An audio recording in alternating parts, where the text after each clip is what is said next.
Hey, good afternoon. It's great to see everyone today. We are excited to talk about open houses this afternoon. We have the amazing Angela Brown on the line, and we've got the amazing Brooke Bryant, realtor out of Charlotte. So we want to dive right into it. We're open to questions today, and we've got a lot of fun stuff to cover. So can't wait. I'm Aaron, realtor out of San Antonio, Texas, and this is my business partner, Regina, and we work together here out of San Antonio. We're excited for today. Well, thanks for having us on. I'm super excited as well. I'm Angela Brown, and I'm out of the Charlotte, North Carolina market. For those of you that are just joining us and are new to me, I've been a professional house cleaner in the industry for 32 years. I know it's a very long time, but we specialize in the move-in, move-out part of cleaning, and that's one of the reasons why I've been invited on the show. So thanks again for having me here. I'm super excited to learn from you guys today and to share anything that may come up. And I am Brooke. Sorry. Talked over you there. No, I was going to say, Brooke, introduce yourself. Yeah, I'm Brooke Bryant out of Charlotte, North Carolina, and the surrounding area. I'm a realtor here, and I've been in the real estate business for a little over 11 years now. And I love open houses. I love attending. I love hosting. And I'm really excited today to hear what everybody shares about the open houses that they have. So excited to learn and share. Well, as we get started, I've got a couple of questions, if I might just jump right in. I know that Aaron and Regina are really specific on having open houses. And when they have an open house, it's kind of like a party. And I've seen Aaron do some Facebook Lives, and I just got so excited. I was like, "Oh my goodness, how do I get invited to one of those places?" Because that just looks like so much fun. So I'm curious, will you guys walk us through what your open houses are? Because they seem to me that they're events, not just a sale. We would absolutely love to. Yes, it all starts with a little bit of pre-prep on the open house. And so what that usually entails is letting people know online and in the community. And the way we typically do that is we start that process usually in Canva, and we create flyers for the open house. And then we go out usually the week before the open house or week of, and we start inviting the community out. And we'll go door to door. And this girl right here, she's got some great scripting on how to invite people out to a fun party, but she does it in a very non-obtrusive way. We are typically in non-soliciting neighborhoods, which means you have to be careful about how you are presenting your information and what your intention is. And what we usually do is we throw what's called a block party, and we invite the community to come out and experience a party with us. And invite them out to see the home and possibly pick their new neighbor. Speaking of which, I don't want anybody to miss this party type thing that you've brought up. If you guys will log off and log right back in, I think it will hold the connection for a minute, but I've got a really bad static connection and I can't hear you guys. And I'm afraid I'm going to miss out on the event. So if you will be so kind as just to jump off and jump back in, that might reset the thing. And I know that you guys are as excited as I am to learn about the ins and outs of open houses. Absolutely. We'll jump out and jump right back in. Awesome. Cool. Again, I was saying, yes, that's absolutely better. That sounds so much better. Let me see if I can bring you guys back on from my end. I am learning the technology of it all, but there you guys are again. Nice. Fantastic. That's perfect. Okay, I'm sorry, awesome. Did you need it? So you were, if we were losing audio, do you need this? Sorry, go ahead. So you were saying that you go on Facebook, you started out in Canva, and in Canva, when you create that initial invite, is that designed for a specific audience, or is that just for everybody, anybody, come one, come all? It's designed for a specific audience. It's going to cater to the neighborhood that we're doing the open house in. And I guess we should back up just a little bit when it comes to open houses. I know everybody needs to get their house sold. But having the right type of home for an open house will be a huge determining factor in how successful that open house is. And so there are some houses on the market that are absolutely worth doing an open house on, and others that are not necessarily going to help your house sell by having an open house. And so And how do I so, know if my house is the right kind of house? Yeah, so typically the houses that do the best with open houses are not very deep into neighborhoods. They're typically brighter inside, and they're usually one story. That's not to say that you can't with a two-story, but the further back in the neighborhood it is, the harder people are going to have a time finding it, and you're going to get less traffic into that home, which may not really be beneficial for you as a seller to have an open house on it, when we could drive a lot more traffic other ways. And if I can jump in, I've been to 2 open houses recently with buyer clients. One was at a townhouse and had very, very limited parking. And there were no directional signs. We could have parked at a clubhouse that was in the neighborhood, but there was no directional sign to lead us there. So if that's something you're experiencing, limited parking, plan ahead and see if you can find a place for the open house attendees to park. And a second one was a driveway, a really long driveway. And it was, if somebody was coming out, you were coming in. So there was no way around it. So parking's a consideration too. Absolutely.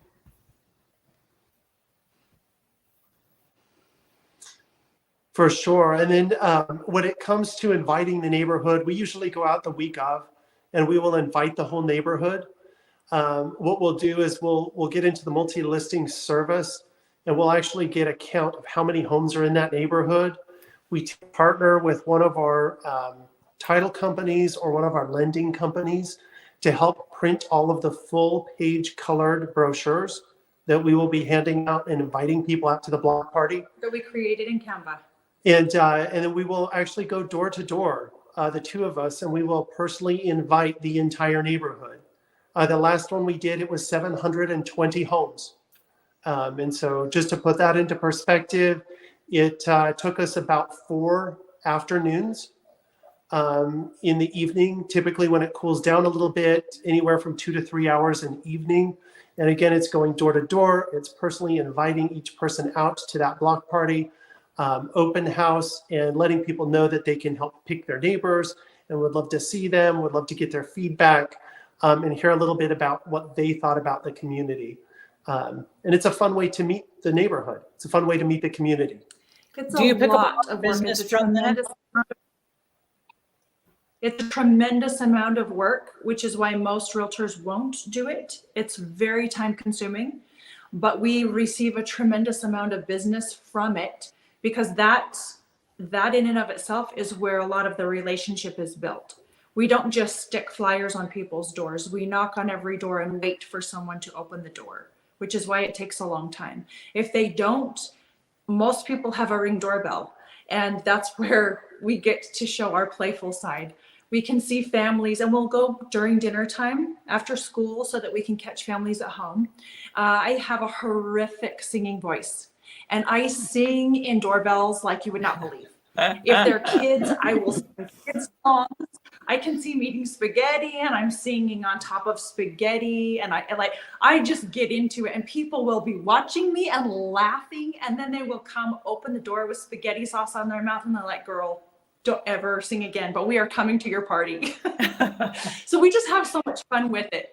But we do, we end up really building a lot of rapport and just having fun with people. And then we tell everyone, please come pick your neighbors, bring your family, bring your friends, invite everybody that you can. And so there's zero pressure. It's not high pressured sales at all. And people come and they just have fun. Do you find that a lot of people will answer because you are playful and you are having fun, as opposed to people that are like, oh, it's a salesperson that's trying to sell me something and I'm going to pretend like I'm not at home?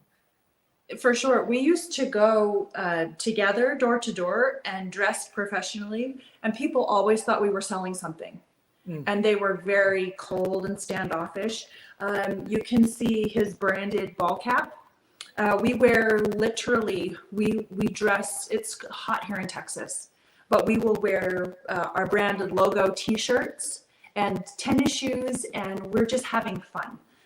We did one in October, and we recruited a handful of people in our company to join us, and all of us were in costume. Wizard hats and people riding brooms, and it was a crew of us down the streets, and we were skipping and being goofy, and we were the party squad. We went through the neighborhood, and everyone had so much fun. So much fun. So just remember, it's your business. Have fun with it. If people know that they can have fun, people want to work with people that they can have fun with. Well, and that's a great way to get to know the neighbors, the neighborhood, Yes. and to better market your home. You can speak more about the home since you know the neighborhood so well. Quick note on that also. We build deep rapport and connection with the HOA. Most people don't like HOAs very well, and most of the people in the community don't have a great relationship with the HOA. And so it's important to us to build a relationship with the HOA and kind of change people's perception of the HOA. And so what we've done with that is we partner up with the HOA. Not only can they help get the word out about what we're doing in the community and help us post about it, but we also make the HOA look really good. And we present ourselves as the party squad for the HOA. With their permission, of course. Of course. And then the HOA can give us permission in terms of how many signs, how many directionals. They can help us with posting. They can help get the word out, let them know that the party squad will be coming through on this day at these times. And then when we're showing up, with a weird hat on and a bunch of flyers and knocking on people's door, they're already texting on the Nextdoor app, like, hey, the party squad's in town, here's what's going on. And we get these notifications if we're in the neighborhood. We have the HOA add us to the neighborhood app. And so we're getting those notifications. I can't tell you how many times we've showed up to people's doors and they go, oh, we didn't know if you were coming to our house. Our neighbor said that you were down the street and then you didn't show up for a few minutes and we didn't know if you had missed us, Oh, wow. And so it's fun that people already know what's going on. And then we do have a lot of conversations with doorbells. Also, we'll have the HOA let them know, hey, we have these kinds of dog treats. Bring your puppy out. Would love to see your puppy. Would love to say hi. And so people love that. Anything that involves dogs. And they know that these are particularly the kinds of treats we have. And so we don't have to get into trouble with anybody, but they know, bring your puppy out and we'll play with the dogs for a few minutes. And he's got wonderful dogs and people love his dogs. And so sometimes he'll bring those with us and you just make the most of it. Just have fun. We have a couple of times done specifically parties where you dress your dog up in costume, bring them out to the open house, dogs stay in the yard. And then at the end of the day, we have a drawing and whoever had the best costume for their dog, we have prizes for. Just to add a little extra fun. That is and again, it's all about community getting together and meeting each other in the neighborhood and just having fun. Well, that sounds like a really exciting. I'm sorry, go ahead. Well, no, but the more you can involve people's pets, their kids, things like that, you will draw so many more people out. Yeah, so to make many that more personal people. connection. Absolutely. So Well, when you have go ahead. I see you guys creating and being very innovative with your advertising. Is there any traditional advertising that you do as far as like magazine or newspaper ads or running I don't know what it would be like running an ad on Nextdoor, or is it all just word of mouth and you've made organic traffic with the HOA so that they are posting and they're giving a heads up to their friends because they're endorsing you and because they're fans of what you do? Is there any paid traditional marketing that you guys do leading up to the open houses? Oftentimes online, yes. When it comes to Facebook or some of the social platforms, we try to do live as much as we can. when it comes to actually the open house and when we're out in the neighborhoods, we'll usually go live for a few minutes and say, hey, we're out in this neighborhood. This is what we're doing. We're going to be here for a few hours. That'll happen for a couple of days prior. And then when we actually start the open house, hey, we're here in the neighborhood. This is what's going on. And we try to do live as much as we can. Once people start coming in, we move more towards the engagement with people. And we're not really running around, selfie sticking with the phone. But yes, any way we can do it online and through social media. We have found that most traditional print type stuff is too far behind as far as by the time it rolls out, the open house has already happened. And it just takes too much lead up time. Homes usually are not on the market that long. And so we haven't had much luck actually printing things physically and still having the house available by the time we do the open house. Got it. Except for the flyers that we hand deliver. But it's very specific. We're like, you must block these hours out on Saturday and Sunday. Make sure to keep it free. Most people make plans early on in the week for their weekend. And so we always try to make sure they have 5 to 7 days before the open house so that they can block it out on their calendar and make sure that they can fit us in either Saturday or Sunday. Make sure that they can come out for a couple of hours. Now, I don't know if you guys have one of these neighborhoods. I know I live in one of these neighborhoods where if someone has an event going on, like on Saturday, for example, they'll tell all the neighbors, they put a little flyer inside the mailboxes and say, hey, just want to let you know, there's going to be extra parking on the street on Saturday. We're hosting a party, whatever. And I don't know why, but all my neighbors are like, oh, well, we better have our yards clean and tidied up. And they'll make sure that they mow the yards and they edge the yards and they kind of go to the extra mile to make sure that when all the neighbors come in and they pile into the neighborhood, that like, at least my house looks really nice, across the street from this party that's going on. And I know all the neighbors really step up to the plate to make sure that it's a good show for whoever's coming in. Is that the same where you are? It is. It is for the most part.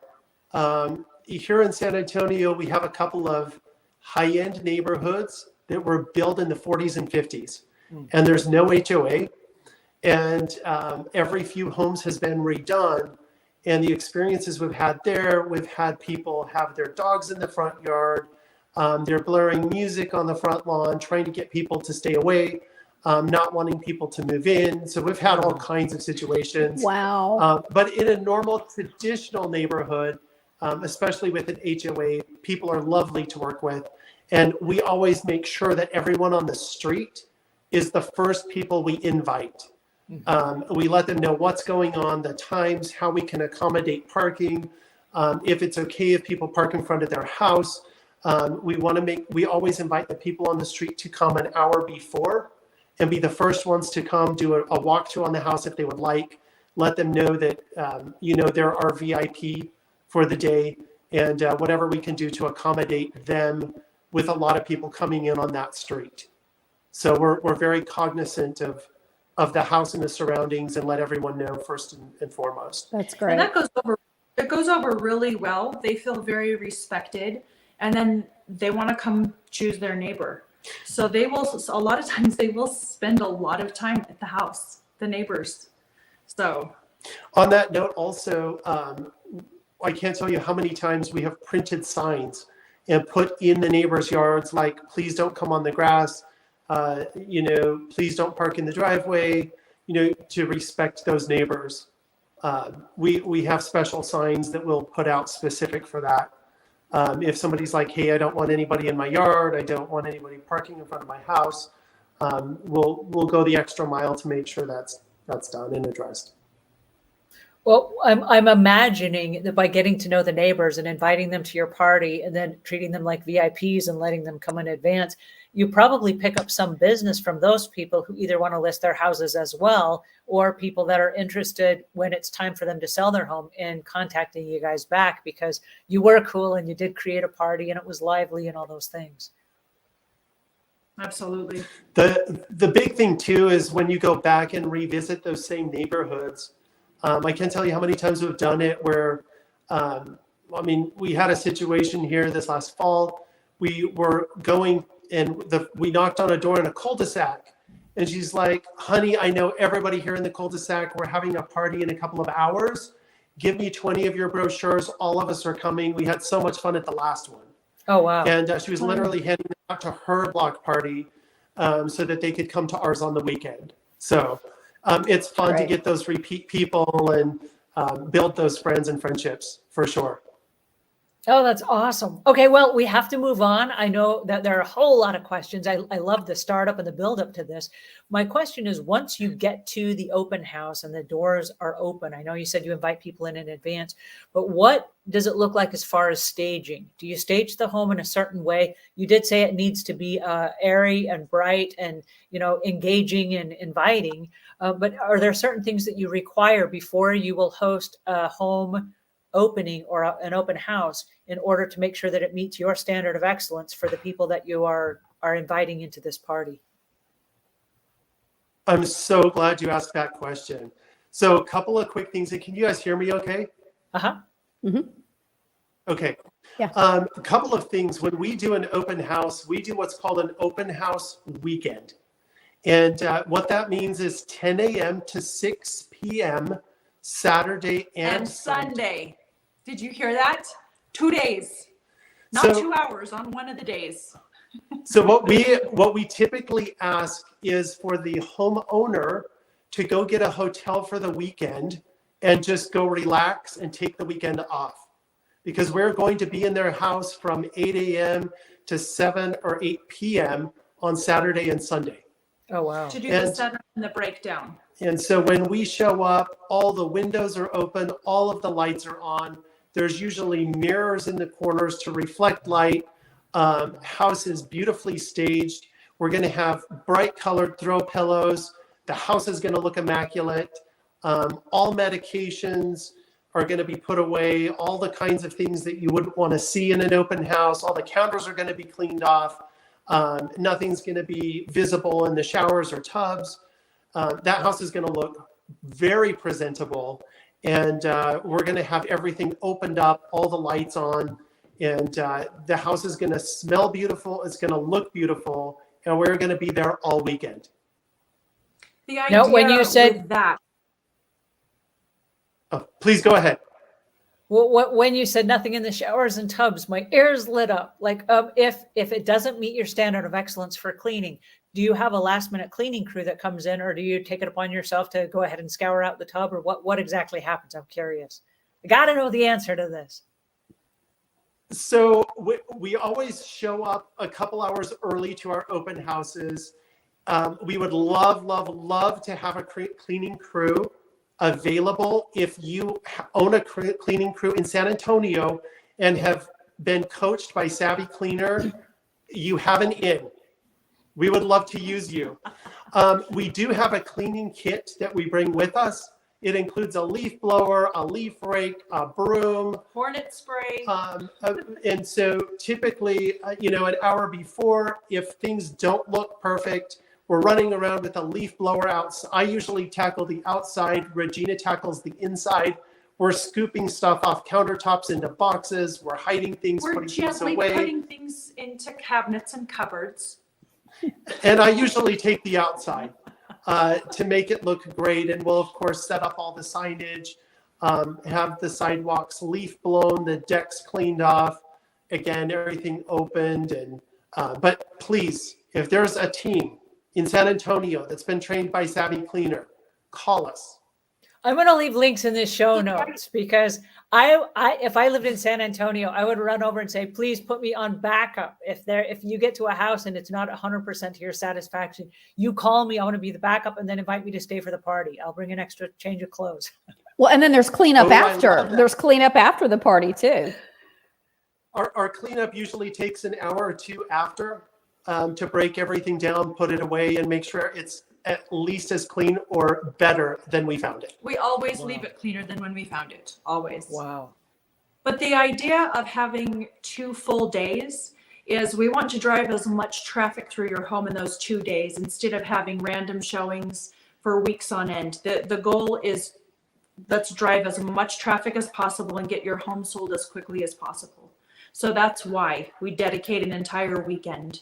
It's a lot of work and a lot of effort, but it's absolutely worth it for our sellers. Oh, I love that. That's exciting. Brooke, do you have anything that you want to add to that? Or any Yeah. Do you ever questions? have a situation where your client can't go out of town, and or ever a situation where they've got pets that they can't rehome? Have you ever run into that? Yes, I'm glad you brought that up.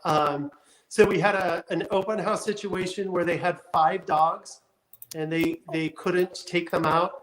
What we did is we set up an air conditioning and fan in the garage for the dogs. We printed a really nice sign for the garage door. And then we went in and we checked on them throughout the day, of course, every hour or so. One of us was in the garage making sure that they were okay. We've had situations where people are wheelchair bound or can't get out. And then we've also had situations where there are people who have done really spectacular things to their home theater, or, there's a very specialized situation. We had one open house where the gentleman had spent upwards of $30,000 on his home theater. We actually asked him to stay in his theater and play a movie and talk about it to everyone that went in the theater. His theater was full the entire day with Yeah. people. Wow. That's And a great idea. there's no one better to speak to those kinds of things than the person that actually did it. And so in that situation, he went in and turned on player one and just kicked back in the theater all afternoon, and we just let him talk all about that theater. We had multiple offers in the first day, and by that weekend, it was just a matter of picking which offer they wanted. That's So, great. We absolutely will work around people's schedules. If there is a situation where someone cannot leave the house or it makes sense for them to be there, 100% we'll work around that. You have to realize we're working with people, and every situation, every family is different. And so our job is to make sure that they're comfortable and accommodated. So you work with your clientele. They're our friends. So everybody's different. Yeah, that's really smart. Angela was telling me when she went to Florida, was looking at some open houses. There was a home that had an area for a podcast, and they had it staged to show, because it looked pretty specific, and they had it staged to show the purpose of that room. So if you're a podcaster, great, you've already got it set up. If not, it shows what that particular setup was for. Yeah, and it was interesting. I'm glad you brought that up, Brooke, because I was telling Brooke about it. It was kind of weird because they had shoved this little desk inside a closet, and then there was like a little bookshelf on the side. Like, who puts a bookshelf and a desk inside a closet where there's still clothes hanging in there? And it was weird, but it was intentional. And then they had a framed picture of the podcast, like the podcast art framed on the desk, and the podcast was playing in the background. And so there was a picture of the guy whose podcast it was. This is his little desk. And suddenly I felt like, oh, I'm in the artist studio, And then it was really cool because instead of them trying to explain why is there a little office inside this weird little closet, it was like, this is where the magic happens. And then you were like, like, I'm honored to be in this space where the actual podcast is recorded, So that was super cool. That's one of the great things about open houses, because if I'm a realtor and I'm going into an empty home to show my buyer, I won't know the answers necessarily to all these questions. But if the listing agent is there, they can help explain the features and the functions of the home. Well, what was cool about that is my husband was with me. And so my husband, who knows that I also have a podcast, is like elbowing me. He's like, hey, this is his podcast studio. And he was like making a big deal of that being the space. And of course, the realtor is like, are you interested in podcasting? And I was like, oh, she has her own podcast or whatever. And then, so it then gave the realtor more ammunition to sell us, if you will. And I'm kind of like nudging him back, like, don't say a word, But it was really fun because it's something that then Pat could connect on to. And he was then a part of the conversation, like, hey, I know what this room is for. I've seen this before. So yeah, open houses are great for that, are great for the ones selling the house to highlight those features. Well, and that brings me to my next question about how do you make guests comfortable in the home? And that was a weird way that they did that. You wouldn't think that this squished little closet made us feel comfortable, but it actually did, because Pat has watched our podcast studio grow over the years. And so that was a fun way to make us feel comfortable in what would have otherwise been a weird little office inside a closet, you know? What ways do you guys make Well, guests comfortable? it starts the moment they pull up. We greet them outside, we welcome them, and we get a good feel for where they're at and what they're wanting before we even go in the house. And sometimes we love to call them in the sweetest way possible, nosy neighbors. They just are curious. They saw the house either being remodeled or they've wanted to know what the neighbors did with the house, and they just want to stroll through and have no intention of buying. Some people are eager and excited and want to buy. So just depending on what they're wanting, depends on how we interact with them. We'll either tour them all through the house. There's usually two of us. We love to do open houses together. So one of us is usually outside and we greet people and welcome them in and answer any questions they have right off the bat. We go far out of our way not to high pressure or sell people. The home will sell itself. Mm-hmm. And so some people they want a tour and they want to ask 1,000 questions, and that's what we're there for. Other people, let me tour around, let me look, and then I'll ask questions. Mm-hmm. So really reading people and finding out what their needs and wants are up front is going to make them feel comfortable. You've got to gauge. You have to dance with them. Which takes me to the next question. And I'm glad you brought that up because you said it's not a high pressured pitch. But how do you create, I guess, what I'm trying to say is the sense of urgency. Unlike this house is not going to be available on the market for very long. And if you like what you see, you have to take advantage of it because it went on the market yesterday and we've had so many people looking at it today or whatever. How do you do that without sounding high pressured? There are very few things that will make a person feel the sense of urgency faster than going to an open house that is full of people. Mm-hmm. I love the idea where you said you guys invite the neighborhood first, because then the house is already going to be full of people when the real guests arrive. I say the real guests, meaning the potential buyers, right. And they don't know that they're neighbors because they haven't met them yet. So they're thinking, oh, all these people are here to look at the house. And yeah, I can imagine. Absolutely. On that note, there's a couple of other things that we do. And so this really goes back to if you can do the open house with someone else in your office, or if you're just a single person doing it. And so this would change just a little bit depending. But something that we love to do is we will take inventory of everything else in the neighborhood that is for sale. We contact all of the realtors for all of those homes, and we let them know we are doing a block party and we would like to have their house available to go show Saturday and Sunday from 10 to 6. When people come into the home, we have stats on the table taped to the island. So we have one copy, it's taped to the island. This is very purposeful because if you hand somebody the information, they will take it and walk out. Right. There's no engagement in the conversation. If it is taped to the island, they have to stand there to look at the stats of what's going on. We have neighborhood stats of what's going on in the neighborhood, what kind of amenities, how close shopping is. We have how many homes are on the market, what the average day is on the market, how many homes have sold in the past 3 months, what homes are available to see today. And we have those homes displayed and taped to the countertop of what homes are available to go see right now if this home does not match your criteria. We can sit there and talk to them about it. My car is fueled, cleaned, and ready to go. And at the drop of a hat, I can take someone out to any home in the neighborhood and go tour them on that home right now in the neighborhood. And so what happens is as people come through the home, there's this sense of like, wow, there's 25 people in this house.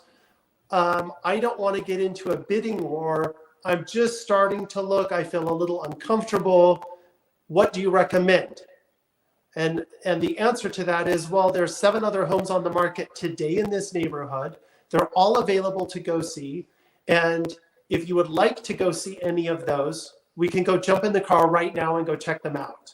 And I can't tell you how many times people are like, great, we'll follow you over. We're in from out of town, or we're in for the day, or we were just out looking for the afternoon. And we're out touring them around the neighborhood, showing them what else is available, and just offering that that peace of mind and service right there. And it creates this sense of like, wow, this team is not only going to take care of us, but yeah, they're like, they have this sense of like how fast the market is moving because we've already provided that data for them, and they can see that the homes have only been on the market 2 weeks, a week before going under contract or whatever it is for that neighborhood. Also, as Erin said earlier, we're very selective about the homes we do open houses on. And it doesn't have to be your listing. You can literally do an open house on any other realtor's listing. Most of them don't want to do open houses. So as we're very selective about the homes, most of the other homes that are on the market in the neighborhood, we've been in and we've seen. And after they tour them, they come back and they're like, this is a much better house than the other houses in the neighborhood. We really like this house. I would love to get in a bidding war with you too.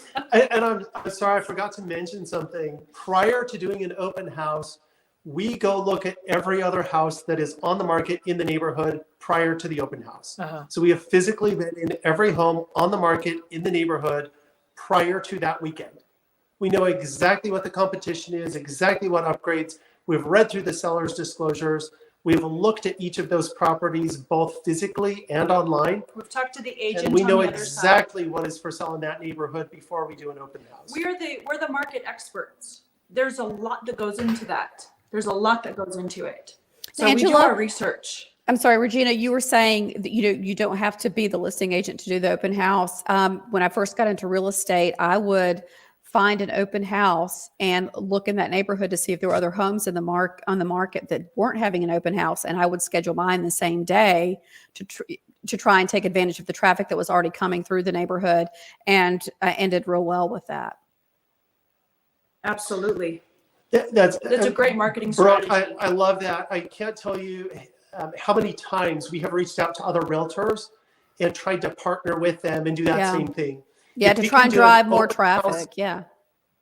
If we can do a neighborhood open house, that's Mm-hmm. ideal. If you can have 6, 7 homes open on the same weekend, then you have all of those brokerages promoting the open house for that weekend, Right. or open houses, and that's been highly successful. Mm-hmm. Where you just partner up with other realtors and say, hey, look, we're having one. Either hold the house open, let us, come show it, or would you guys be willing to also do an open house? And we've had a great success. Yeah, it's kind of the It drives same it- concept of a community yard sale. You want to get as much traffic in that community as possible in as short amount of time as Exactly. possible to get our clients' homes sold.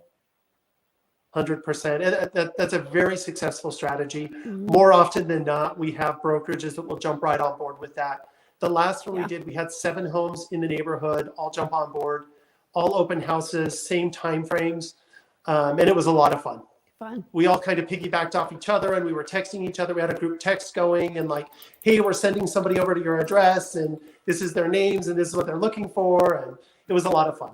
And to piggyback onto that, the better relationship we have with other realtors and other firms, the better it is for everybody. And that was one of my Yeah, questions. 100%. I was curious to know, is it competition when you have other realtors that come through your house with someone else? Or do you just be like, hey guys, come on in? Or is this one of those things where you've already met the realtors in advance and so you know them by name and you're like high-fiving, or like, how does that work? We definitely usually try to have really good relationships with other realtors. There's a thing too in real estate, and that is whoever your clients are, they either are going to like you and want to work with you, or they're not. And that's the bottom line. It doesn't matter if you have paperwork signed or not.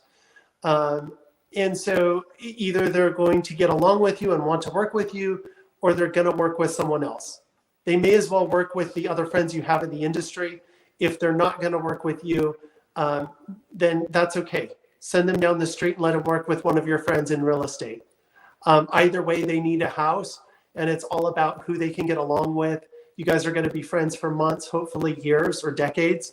And if you clash or your personalities don't mesh, then you need to find somebody that you can work well with and trust. So we're big proponents on working with other realtors. And so I was going to ask this question because I know you guys said that you typically host your open houses on the weekend. And I'm curious, is that the best day of the week on a Friday, Saturday, or Sunday on the weekend? Or does it also work to have it during the week? And what is your hard, fast rule on open houses? Our hard fast rule on that is, yes, you always have a much better turnout on the weekend. Most people who are purchasing a home work during the work week. And so a lot of women will come to open houses during the week, but if they like a home, they're going to want to see it on the weekend when their husband is off work and bring their kids with them so they can tour the home together. And so it makes a lot more sense. There's a lot more traffic, and it just all in all, it's a lot better to do it on the weekend in our experience. Yeah, and it's a better way to That being experience the said- neighborhood too. Mm-hmm. I was just going to say, we have tried open houses Every day of the week. across the spectrum, from morning to night to cocktail parties to you name it. There's nothing like an all-day Saturday, Sunday event that we have ever seen, as opposed to any other day of the week ever. The only exception to that, I would say, is broker opens. And for whatever reason, Thursday nights seem to work best for broker opens. But if it's outside of that spectrum, I would say the weekend. For sure. I'm new to the broker open concept. For those of the guests that are listening and watching this, what is a broker opening and how is it different from an open house? Broker open typically is a luxury home. What we're doing is targeting luxury brokers that have clientele that's looking for a very specific type of property. And what we would do is we throw a really nice cocktail party at the home, usually on a Thursday evening from about 6 to 9 o'clock. Usually there's a band. We bring a bartender in. And the idea is to get those luxury brokers out to really experience the home and see if they have a client that would be interested in it. Most luxury brokers have clientele all over the country. Most of their clientele travels and has a large network. And so it's not necessarily going to sell to someone in the neighborhood or someone local. And so the idea behind a broker open is they come out, they get some good drinks. We usually have a chef here in San Antonio, often a mariachi band, something fun. And we play music. They get to come see the home. And then if they have a client that's interested, they will reach out to their clients and schedule a private viewing at some point in the near future. And those have been highly successful. And it's a very targeted, specific group of people during a specific time. Those are really nice invitations to a private party. And it's just a very different environment. The majority of them are also custom built. And so having the sellers there, they love, like Erin said, they love to talk up the specific, most, they'll have a secret room behind a bookcase or something fun and intriguing. And so it gives them the opportunity to brag on the aspects and things of the home that they love. So they help sell it as well. We've had a few too, where we've been able to actually get the builder to come out for the broker open. And that's been helpful too, just for him to talk about timeframes and inventory and what else is available and those kinds of things. So it can be a lot of fun. Our motto is, if you're not having fun, you're doing it wrong. We thoroughly believe that you should have fun. Enjoy your for sure. Absolutely.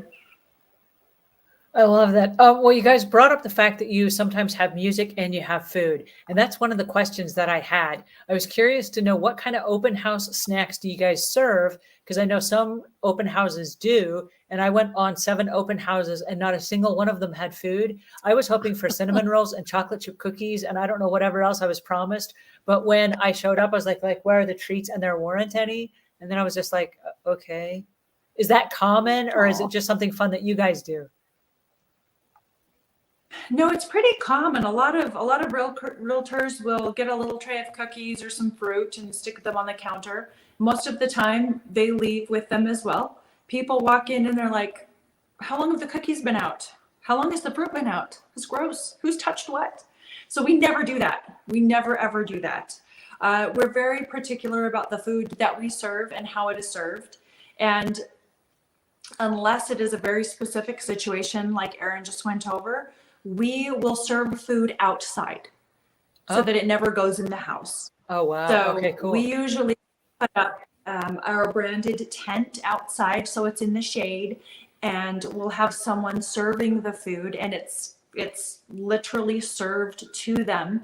And one of us is outside, and it gives us the opportunity to let them just relax for a minute. When you approach someone with delicious food, their walls come right down. And it gives us the opportunity to just visit with them and talk with them and get to know them and find out what they're needing and wanting.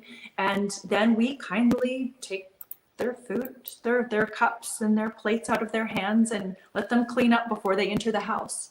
That way we don't worry about anything spilling in the home or creating a mess. So we're really, really careful about that as well. Oh, that's a great way to. There's also something about people sitting outside together, having a meal, having a drink, sitting in the shade. We provide tables, chairs, and just kind of a relaxed environment out on the front lawn. So as people are driving by or coming by the neighborhood, you can't help but notice when There's a party. there's a dozen people sitting on the front lawn, just kicking back and talking. And so it's a great way for neighbors to get to know each other, talk about the neighborhood and just really what's going on without it being a stressful situation for people.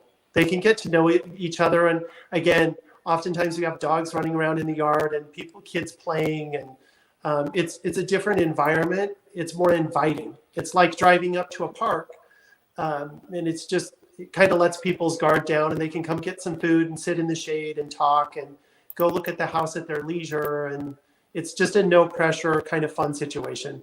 That's what we try to provide. As the neighbors walk by, they all meet up in the yard.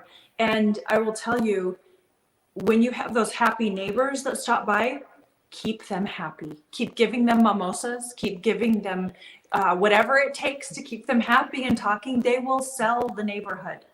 Having happy, good neighbors raving to people that are coming in is absolutely phenomenal. So I have to ask this For question because I'm coming from the small business perspective, whereas house cleaners, we start out with small businesses and then we kind of expand as we go.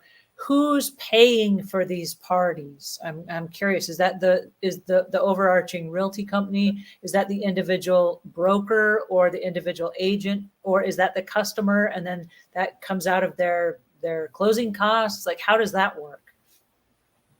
Yeah, so it kind of depends on how big the sellers want to go. In most cases, it's a combination of several things. We reach out to our lenders, our title companies, our brokerage. We come out of pocket ourselves, and sometimes the seller has things to donate or offer. And so we try to utilize all of the resources that we can that make sense to put on something fun. And so oftentimes, we'll have sellers that will say, hey, I'll go get all of the ice and I've got extra coolers and I've got 5 lawn chairs in my garage that you can use. We'll have a title company say, hey, we can print all of your flyers. Oftentimes at new builds, we'll have the builder say, hey, we're willing to pay for all of the food. We've got a broker that's willing to let us use a 16-foot BBQ pit that we can drag out there and cook for the whole neighborhood.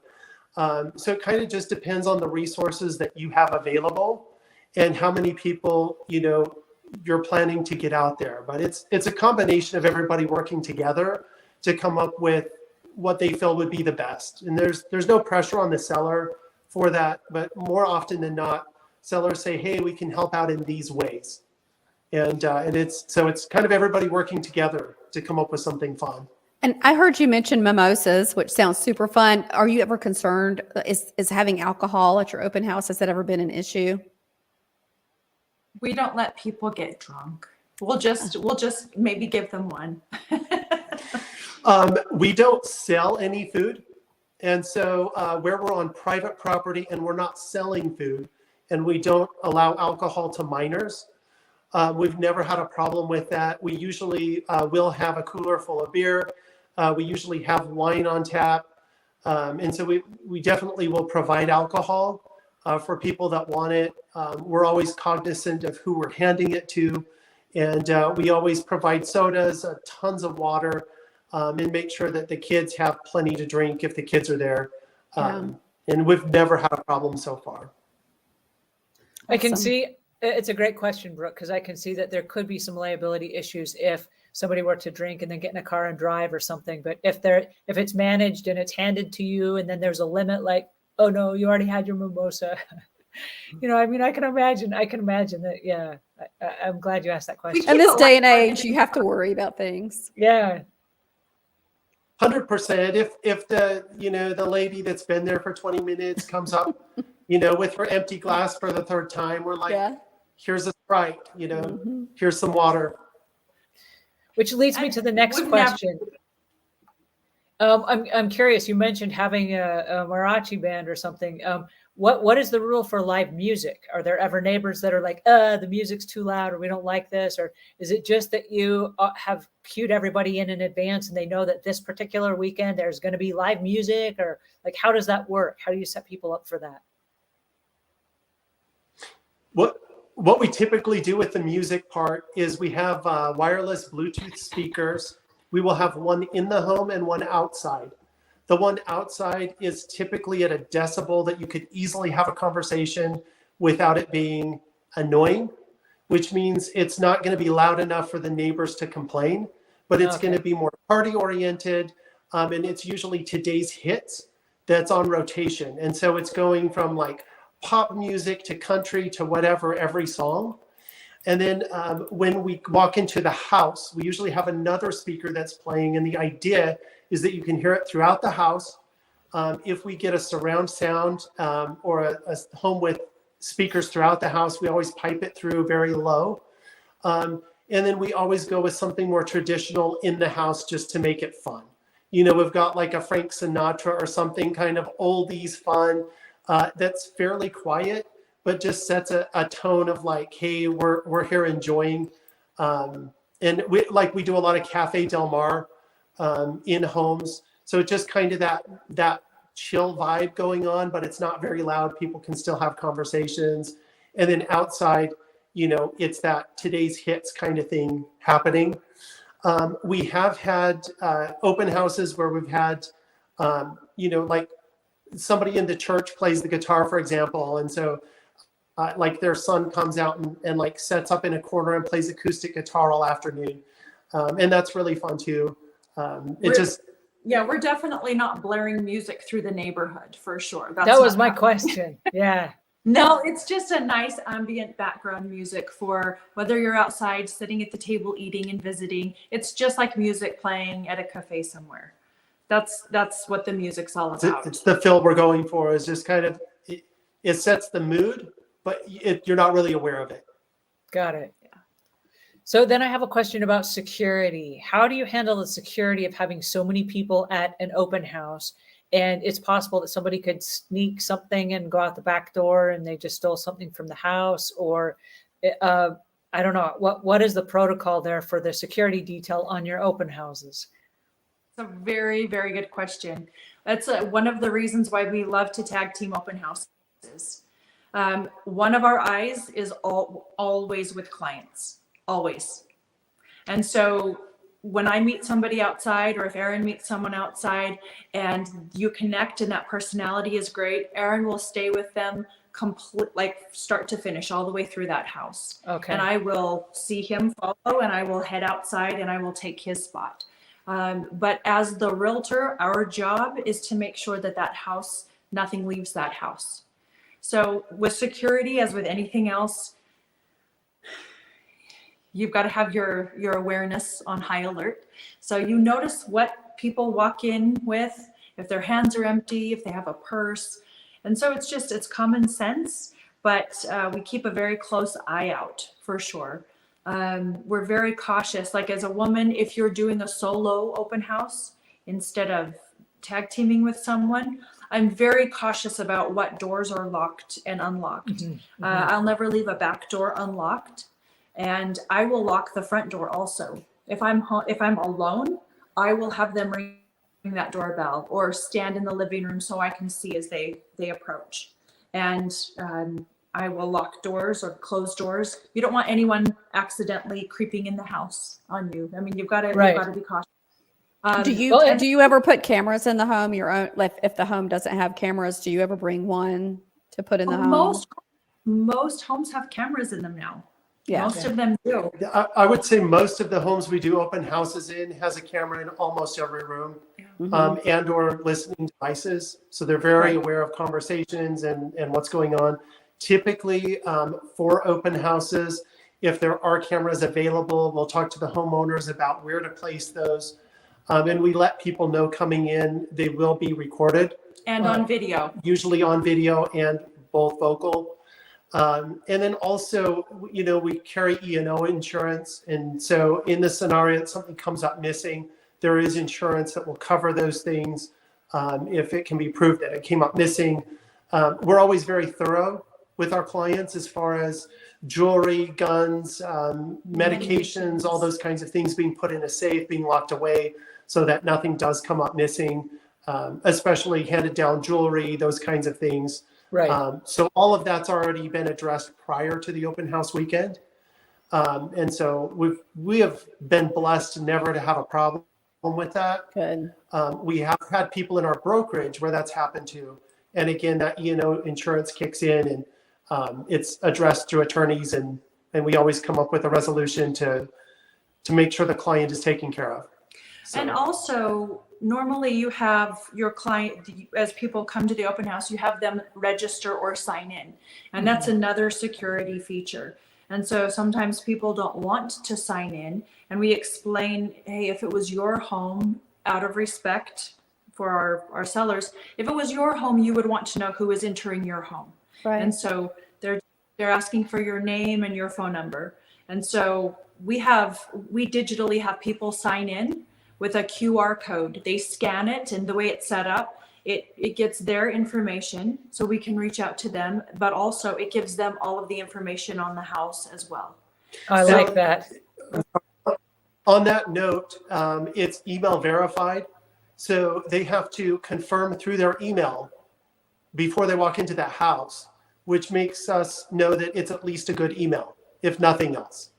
And so we at least have their contact info. And it's a huge protection on both sides. And if someone's not willing to do that, we invite them down the street. Which has happened very seldomly, but we have no problem at all doing that because we are on our phones with them. Oh, this is how you do it. This is what you push. And literally we will be notified and we will capture their info right then and there. And so I think only once personally I've ever dealt with that. And they weren't comfortable. And I said, well, I understand you're not comfortable. The seller also wouldn't be comfortable with you entering their house as a perfect stranger and them not knowing. That's a great way in this to day and address age, it. you have to be so careful. And it's okay if that one person doesn't want to come in. It's totally okay. At the end of the day, you're representing your seller, and you do that well. Yes. Well, and I love the way you Absolutely. handle that because as a house cleaner, when we're inside people's homes, that home is in our care, custody, and control while we are on the clock. And so if anything malfunctions, if something breaks, if something gets damaged, if something is stolen, it's on us. And like you said, we also carry insurance, but we don't want anything to happen because, of course, we're trying to keep good rapport with the customer. And if bad things happen to their house while it's in our care, custody, and control, they're not going to have us back. So I was curious to know how you handled that. And you guys, it sounds like you've thought it through from every angle and you've got a really great system there. So I love that. We are running out of time for today. Is there anything that you guys would like to add about the open house or anything that I forgot to ask that you guys would just like to top this off with? It's a wonderful way to get your listings sold. It's a really great way to get your listings sold. And on the flip side, it's a really great way to pick up new clientele. They get to see how you're going to sell their home. You aren't having to make cold calls or sell yourself. They are coming and they are experiencing the quality of work that you do and what you do in order to sell someone's home. So it benefits everyone. It's a lot of work, and it's, in my opinion, it's absolutely worth it.